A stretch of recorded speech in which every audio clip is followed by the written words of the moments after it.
I'm a 39-year-old male, and I met this girl, Sarah, a 35-year-old female, at a work conference. We hit it off pretty quickly, started dating, and honestly, things were going great, like really great. She had a kid from a previous relationship, and I'm not going to lie, I was kind of nervous about that at first because I'd never dated someone with a kid before.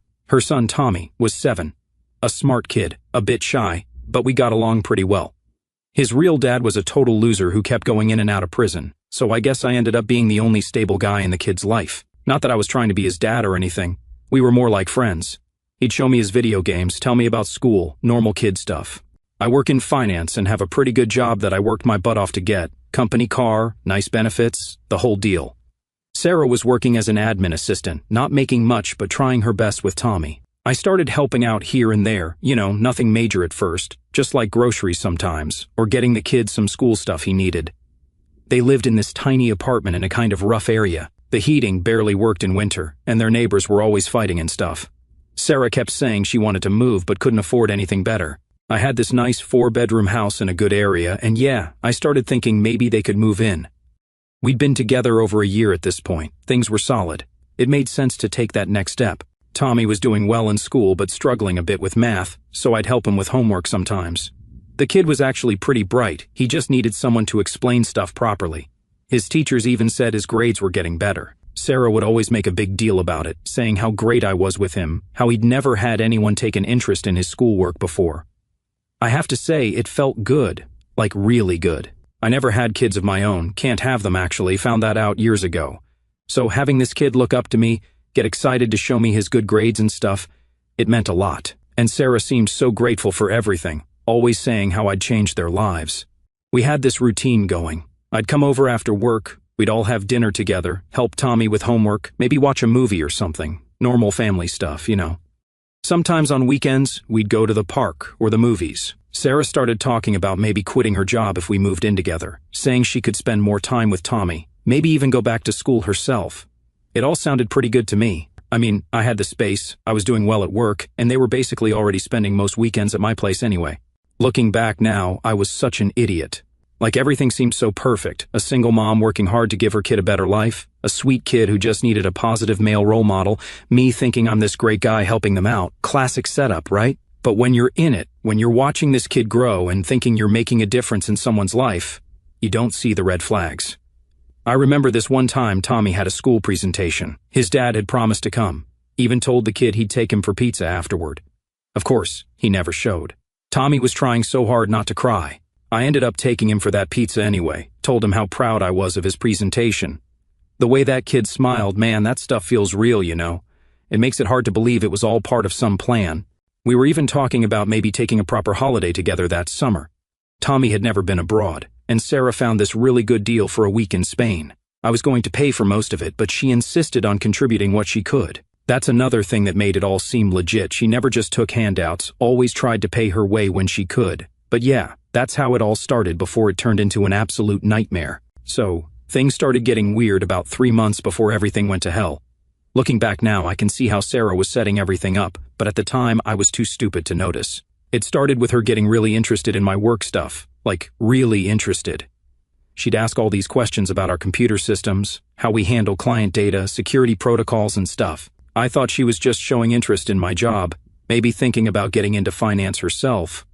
What an idiot I was. She started having these emergencies with her laptop, would ask to use mine to check her email or do some online banking, always when I was around at first. But then she'd find reasons to use it when I was in the shower or making dinner. I should have noticed how she'd close everything super fast when I walked back in the room.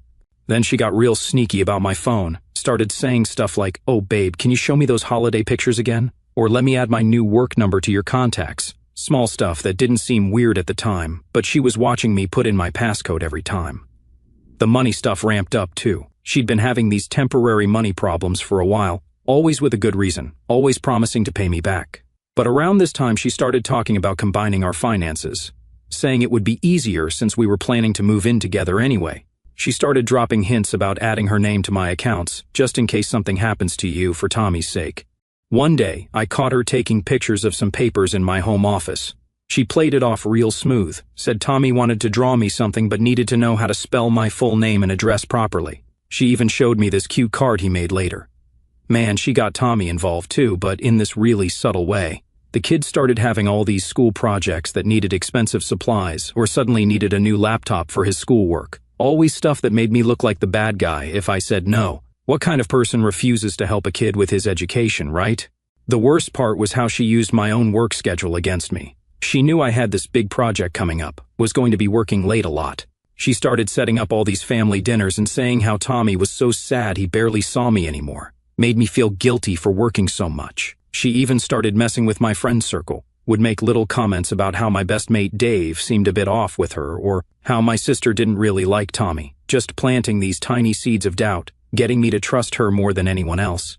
She also started showing up at my office with lunch sometimes, got to know the receptionist, always super friendly with everyone, building up this image of the perfect girlfriend. She even had Tommy make Christmas cards for my team. Everyone thought she was amazing. My boss used to joke about when I was going to make an honest woman of her. Then there was this weird thing with my mail. I started noticing some stuff wasn't arriving. Bank statements, credit card bills, that kind of thing. She'd volunteered to get my mail when I was working late, her idea. She said the postman was leaving stuff in the wrong boxes, probably just got lost. She even helped me set up paperless billing to solve the problem. Yeah, real helpful. She made it all seem so natural, so inevitable, like we were just moving toward this perfect future together. And I wanted to believe it. I wanted to believe that I had finally found something real, that this family we were building wasn't just in my head. But there were moments, tiny fleeting moments, where something felt off, a weird tightness in my chest when she'd bring up finances, a split second of hesitation in her voice when she'd talk about our forever. I'd shake it off, tell myself I was just being paranoid, that I was overthinking things. After all, wasn't this what I wanted? A family, a place where I truly belonged? I ignored the nagging feeling, let myself get swept up in the dream she was spinning, and that was my biggest mistake. The last few weeks before everything went down, I noticed how Tommy started calling me Dad by accident. Sarah and I would talk about our future, making all these plans. We even started looking at rings online. I was enjoying these moments, never expecting what would come next. Everything went sideways one Tuesday morning. I remember being in this big team meeting, presenting some quarterly numbers to my colleagues. My phone kept buzzing in my pocket, but I ignored it. I was in the middle of this important presentation. As soon as the meeting finished, I checked my phone, 4 missed calls from reception. Weird, but not panic-worthy. I figured maybe Sarah had tried to drop off lunch or something. I was heading back to my office when I saw them, 2 police officers talking to my boss outside his office. Even then, I didn't think it was about me. Funny how your brain works. My boss saw me and got this really weird look on his face. Called me over. The police officers turned around, and I can still feel that moment in my gut. You know, that feeling when your whole world just stops. Everything goes quiet and slow, like you're underwater. They started saying something about needing to ask me some questions. I remember nodding, thinking there must be some mistake. Then they started reading me my rights in the middle of my office, in front of everyone. I looked at my boss like maybe he'd say something, stop this madness, but he just looked away. The walk from my office to the police car was the longest of my life. People were staring, someone was filming on their phone. I kept thinking about my presentation, like I needed to finish explaining those numbers. Stupid, right? Your whole life is falling apart, and you're worried about work stuff. They put me in this interview room at the station and told me why I was there. The words they used, I can't even write them. About Tommy, about what they were saying I did to him. I threw up right there in the interview. The officers had to stop the interview while they got someone to clean up. I kept saying they had it wrong, that I'd never hurt Tommy, that I loved that kid. They just kept asking the same questions over and over. When was the last time I was alone with him? Had anyone else ever expressed concerns? Was I ever inappropriate with him? Each question made me feel sicker than the last. 12 hours, that's how long they kept me there. 12 hours of the same questions, different officers, same accusations. No phone, no contact with anyone, just me in that room, trying to understand how my life had turned into this nightmare. When they finally let me out on bail, I couldn't go home. Part of the conditions, no contact with Sarah or Tommy, had to stay away from their home and school, had to give them my passport, like I was some kind of criminal. They took my work laptop, my phone, said they needed to check them for evidence. I ended up at this cheap hotel near the station, couldn't face calling any friends yet. What would I even say? Hey mate, I've been accused of the worst thing imaginable. Mind if I crash on your couch? The hotel clerk looked at me weird when I checked in, probably because I was still in my work clothes from that morning, looking like I'd aged about 20 years. That first night was, I don't even know how to describe it. I kept having these panic attacks, couldn't sleep, kept thinking about Tommy, about Sarah, Were they okay? Was Tommy scared? Did Sarah really believe I could do something like that? Every time I closed my eyes, I saw my colleagues' faces as I was led out of the office. The next morning, my boss called, said they were putting me on gardening leave while everything got sorted out. His voice was different, professional, like we hadn't worked together for 5 years, like we hadn't gone to each other's barbecues, celebrated promotions together. I also started noticing people unfriending me on social media. Colleagues, friends, even some family members. Nobody asked for my side of the story, just dropped me, just like that. Years of friendships gone in hours. The worst part? I couldn't even be angry at them because if someone told me this about someone else, I'd probably react the same way. That's what makes these accusations so destructive. Even if you're innocent, just being accused changes how everyone sees you forever. I tried to get money out to pay for the hotel, and my card got declined. I checked my banking app, my account was frozen, pending investigation. I had to call my sister, tell her everything, beg her to lend me some cash. She helped, but I could hear it in her voice, that tiny bit of doubt. Her own brother, and there was still that what if. That's how my life fell apart in less than 24 hours. I went from a respected professional to nothing. No home, no access to my money, no friends. Just sitting in a cheap hotel room, watching my phone light up with more people unfriending me, waiting to find out if I'd ever get my life back. You know that movie Castaway with Tom Hanks? That's what it felt like, except instead of being on some tropical island, I was stuck in this crappy hotel room, watching my whole life implode. My work situation got worse real quick. HR sent this email about a formal review meeting to discuss my position within the company. Translation, they were looking for a way to fire me without getting sued. It didn't matter that I hadn't been convicted of anything, just being accused was enough to make them want me gone. I started noticing how people treated me differently. Like I went to my local shop one morning, same place I'd been going for years. The owner, this old guy who usually chats about football with me, he just stared at the floor, wouldn't even look at me.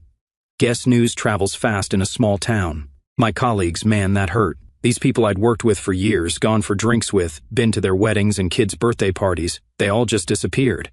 My phone used to buzz all day with work group chats and messages. Now, nothing. Dead silence. Even my best mate Dave, known him since university, sent this message saying he needed some space to process things, like I was the one who betrayed him. The police interviews were the worst. They'd call me in randomly, ask the same questions over and over, always trying to trip me up, catch me in a lie. But how do you prove you didn't do something? Every answer just made me sound more guilty to them. My lawyer had to get one, cost me almost all my savings, kept saying to document everything, keep records, said we needed to build a case. But a case for what? My life was already in pieces. Even if I proved my innocence, how do you come back from something like this? Some days I'd drive past Tommy's school, just to torture myself, I guess. I would see all these parents picking up their kids, living their normal lives. Me, meanwhile, I couldn't go within 500 meters of him because of the bail conditions. The kid I used to help with homework, who I took to football practice, who made me those stupid world's best almost dad cards. Now I was legally banned from even seeing him. I had this meeting with HR and my boss about my position. They sat there with these fake sympathetic faces talking about company reputation and duty of care to other employees, like I was some kind of threat. 5 years I'd given that company, won them awards, brought in big clients, none of it mattered now. My sister tried to help, bless her, would bring me food, clean clothes, but I could see it wearing her down too. The whispers from her friends, the awkward questions. One day she broke down crying, asked me if I was sure I didn't do anything inappropriate, even by accident.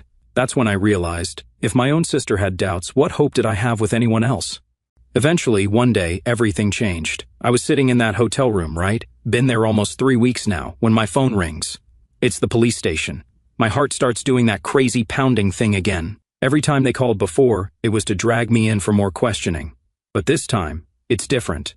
The officer, the same guy who arrested me, actually says they need me to come in. But his voice is different, not hostile-like. So I drag myself down there, expecting another 6 hours of the same questions. But instead, they take me to this different room, more like an office. Then this detective comes in and starts talking real careful, like he's picking his words super carefully. Says they've had new information and developments in the case. I'm sitting there thinking, great, what now? What else could they possibly accuse me of? That's when he drops it. Tommy admitted he made it up. Just like that. Apparently, he broke down during an interview and told them the truth. But here's where it gets really messed up. He told them who really hurt him. It wasn't me. It was his cousin, Sarah's nephew, a kid only 12 himself. I just sat there, couldn't even speak, like my brain couldn't process what I was hearing. The detective's still talking, saying something about how children sometimes displace trauma, how Tommy was scared to accuse his cousin because it would cause family problems. All I could think was, I'm innocent. They know I'm innocent. They gave me this official letter saying all charges were dropped, just a piece of paper, but man, it felt like I was holding my life back in my hands. But then the detective says something that made my blood freeze. He mentions they found some other concerning elements during their investigation, asked if I'd noticed any unusual activity with my accounts. That's when everything clicked. All those times Sarah used my laptop, the missing mail, the weird charges I'd noticed but ignored because I trusted her. With shaking hands, I pulled up my banking app right there in front of the detective, started going through transactions I hadn't been able to access while everything was frozen. Holy cow, there were transfers I'd never made, credit cards I'd never applied for, loans in my name I knew nothing about. She'd been setting this up for months, used the accusations as a smokescreen while she drained everything she could get her hands on. She even tried to refinance my house. Paperwork was pending when I got arrested. The detective said they'd found evidence on her phone, text to someone about getting everything in place before the accusations happened. She knew. She knew what her nephew had done to Tommy, and instead of protecting her son, she used it as an opportunity to destroy me. I sat there in that office for hours, making statements, signing papers. They said they'd investigate the fraud, but honestly, I didn't even care about the money anymore. All I could think about was Tommy, this poor kid, hurt by someone he trusted, then manipulated by his own mother into accusing an innocent person. I had this moment where I nearly threw up again, remembered all those times Sarah would leave Tommy with her sister's family, saying it was good for him to spend time with his cousin. She knew. She had to have known what was happening, but she was so focused on her plan, on setting me up, that she let it keep happening.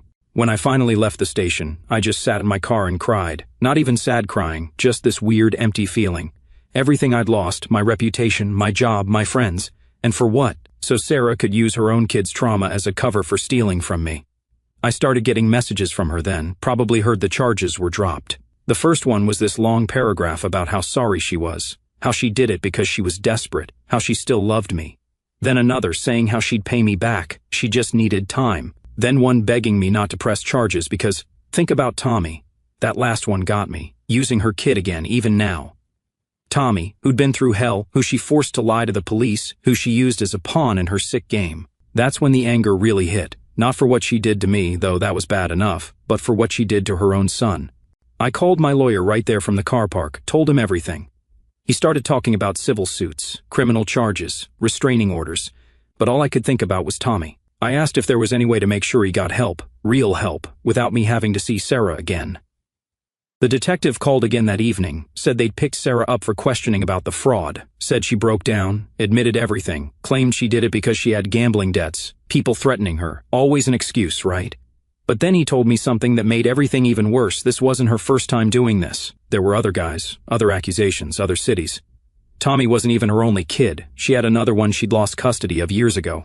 And just like that, her whole desperate single mom act started falling apart. When she got to court, she tried to sell the sob story, crying about how she was just trying to give Tommy a better life, how she had no choice, how she never meant for things to go this far. It might have worked if she wasn't a serial scammer. 3 of her exes came forward then. She'd pulled the same stunts on all, with proof. One nearly lost his house, another was falsely accused of abuse, and the last went bankrupt trying to support her. Then the prosecution played the recording, her laughing about how men are so easy to control. She went pale, the courtroom gasped, her lawyer had nothing. Then came the final blow.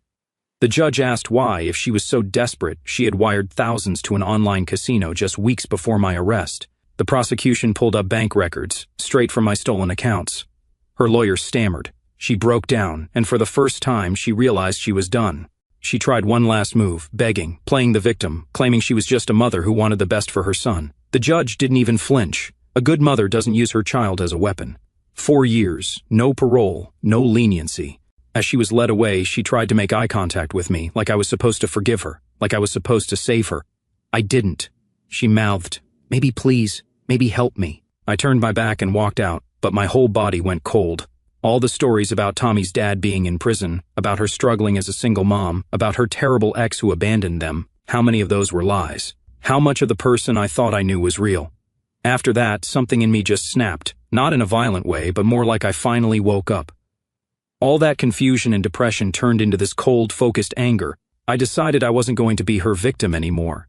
So, I hired the best fraud lawyer I could find. maxed out my last clean credit card to pay for it. But it was worth every penny. The guy took one look at my case and actually smiled, said Sarah had made some amateur mistakes in her paper trail that would make this easy. Remember that detective who told me about her past victims? Well, I had my lawyer contact them. Turns out Sarah had a pattern. She'd done similar stuff in 3 other cities, always targeted successful guys, always used her kid as part of the con. But she'd always managed to skip town before things got too hot. Not this time. I gave the police everything, every email, every text, every bank statement. Those pictures she took of my documents? She wasn't as tech-savvy as she thought. They still had the original metadata showing exactly when and where they were taken. My lawyer called it a perfect fraud case. Then I went after my company. See, while I was sitting in that hotel room, thinking my life was over, I'd been making notes of every conversation, every email, every meeting, documented how they treated me before any conviction, how they were trying to force me out. When my lawyer saw it, he actually laughed, said they'd violated about 6 different employment laws. I had this meeting with HR and the regional manager brought my lawyer along. You should have seen their faces when he walked in. Suddenly, all that talk about protecting the company's reputation disappeared. Funny how quick they changed their tune when they realized I could sue them for unfair dismissal and discrimination. The best part? Sarah tried to contact me again, crying about how she was sorry, how she'd pay me back, how she needed help. I didn't respond, just forwarded every message to my lawyer and the police. Each desperate message just dug her hole deeper.